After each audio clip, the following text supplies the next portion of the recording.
Laos, negara kecil di Asia Tenggara yang tak pernah menyatakan perang, tak pernah menyerang siapapun, tapi justru menjadi negeri yang paling banyak dibom dalam sejarah umat manusia.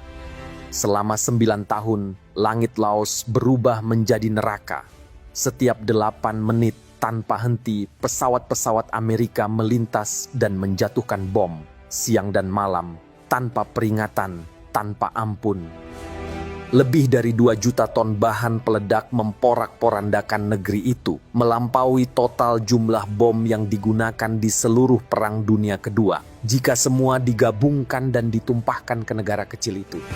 Namun yang lebih mengerikan bukanlah jumlah bom yang telah dijatuhkan, melainkan jumlah bom yang belum meledak. Sekitar 80 juta bom kecil masih tersembunyi di bawah tanah hingga hari ini.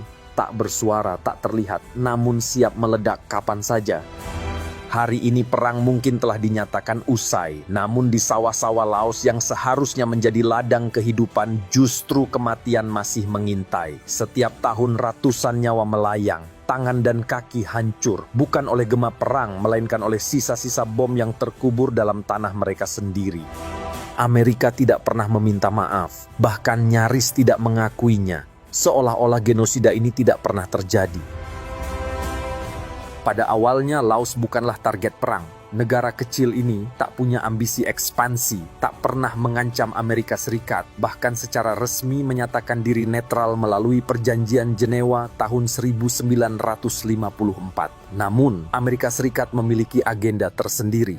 Setelah terlibat dalam Perang Vietnam, Washington menganggap kawasan Indochina sebagai medan tempur utama dalam perang ideologi. Bagi Amerika Serikat, komunisme adalah virus, dan Laos dianggap sebagai gerbang yang harus diblokade agar virus itu tak menyebar. Masalahnya, Vietnam Utara menggunakan jalur pasokan yang melewati wilayah Laos yang dikenal sebagai Jalur Ho Chi Minh. Sebuah rute logistik sepanjang ribuan kilometer tersembunyi di hutan dan pegunungan Laos bagian timur. Bagi Pentagon, situasi ini tidak bisa dibiarkan, maka diputuskan Laos harus dihancurkan dari udara. Tujuannya satu, memutus nadi perang Vietnam Utara, bahkan dengan mengorbankan negara yang tidak pernah terlibat dalam konflik tersebut. Presiden Lyndon B. Johnson yang menjabat sejak 1963 memberi lampu hijau untuk operasi ini. Namun operasi ini harus dilakukan diam-diam, tanpa deklarasi perang dan tanpa persetujuan Kongres. Inilah perang yang tidak pernah disiarkan, tidak pernah diakui secara resmi, dan tidak pernah masuk dalam buku sejarah sekolah-sekolah di Amerika. Mereka menyebutnya Secret War. Perang rahasia, tapi bagi rakyat Laos tidak ada yang rahasia dari suara bom yang memekakkan telinga, dari tanah yang bergetar, dari langit yang menghitam karena pesawat-pesawat Amerika. Antara tahun 1964 hingga 1973, CIA mengambil alih operasi militer di Laos. Mereka membangun jaringan logistik tersendiri, lengkap dengan pangkalan udara yang disiapkan secara rahasia. Salah satunya adalah Long Ting, sebuah kota kecil yang tak pernah tertera di peta, namun menjadi pusat operasi paling mematikan di Asia Tenggara.